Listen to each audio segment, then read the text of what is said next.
Magandang araw, Bayang Pilipinas. So, ayan, may delivery tayo ngayon. Gypsum board ito. So, ayan.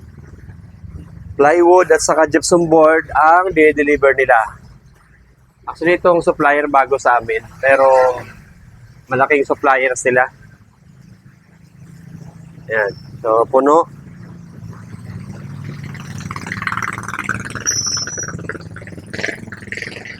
Puno. Medyo mahirap lang dito sa amin kasi masikip yung lugar. Pero wala tayong magagawa eh. Minamaximize natin yung lugar natin para mapaglagyan. May malagyan lahat. Doon kasi sa taas, mas mahirap magbabaran kaya dito kami nagpapababa ng gypsum board at plywood. Tulad guys. Ay, wag daw titigil hanggat di pa yung mayaman, tama yan. Yayaman tayo lahat. So, yan. Itong gypsum board pala, ginagamit ito sa mga pang-bowling, lalo pag 12mm. May gumagamit din naman ito pang selling, pero syempre mahal ito kasi 12mm eh. Yung kadalasan ginagamit doon, yung 9mm lang. Yung mas mura na gypsum board, mas manipis na ng konti. At saka ito yung plywood na local. Ayan. Galing din ng supplier. Yung plywood guys, maraming quality yan. Depende sa tatak. Pero pag local, magandang klase ang local compare sa imported. Meron kasi mga imported na, alam nyo na, pag galing China, mahina talaga yung quality. So dun sa mga gumagamit ng plywood, alamin nyo muna kung ano yung panggagamitan nyo kasi meron minsan na gamit na bili lang tayo ng bili tapos di pala magagamit. Lalo pag China, hindi angkop dun sa panggagamitan, useless lang din ang pera natin. So, alamin natin kasi minsan hindi na sinasabi sa inyo ng pinagbibilhan nyo, yung hardware na pinagbibilhan nyo, kung anong quality na binibenta nila. Mas maganda inaalam natin. So, ayan. Ang China, mas manipis at hindi ganun kaganda ang quality. Pag plywood na China. So, pag local naman, ang local, ano to eh, madikit. Yung loob nito solid. At saka hindi mapapahiya yung quality pag local. Yun ang kaibahan. Pero dito ka sa atin sa Pilipinas, syempre, ang unang-unang iniisalang-alang ng mga tao dito eh, yung presyo. So kung saan yung mura, yun yung binibili nila. Okay na naman bumili ng mura, depende yan sa panggagamitan ninyo. Pero huwag kayo magreklamo.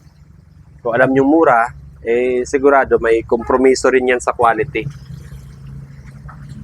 Piliin nyo lang yung mas maganda siguro kung i-check nyo talaga. Tingnan nyo yung quality, makikita mo yung mismo kung yung kaibahan ng mura at saka mahal. Kasi minsan na nangyayari, order sila ng plywood, na-deliver na sa kanila, sa maglilikramo sila, pangit yung plywood na deliver ninyo. Dito ka sa atin, makabenta lang din, yung iba, hindi na nila pinapaliwanag. So, benta lang sila ng benta dahil nagbabayad kayo. Pero pagdating dun sa inyo, sa site nyo, magreklamo si engineer, si architect, bakit ganito ang quality? Paano yung binayaran nyo, mura din naman. So, mas maganda kung alam nyo talaga ha, sa mga nagpapagawa, lalo sa construction kasi kayo, lagi kayong gumagamit niyan. Pinolik boards. Ang pinolik, karamihan talaga sa pinolik ha, imported. Bibihira ang local o baka wala pa ang local na pinolik. Pero kahit imported naman yung pinolik, dahil nga ginagamit siya pamporma, sa mga construction din, may mga magaganda talagang quality ng pinolik. Kaya lang, yung presyo naman yan, syempre, mas mataas yung presyo, mas maganda ang quality. Minsan kasi may customer kami, mag-order ng pinolik, yung pinakamura ang gusto. Tapos, pagdating dun sa site, reject ng engineer. Actually, hindi lang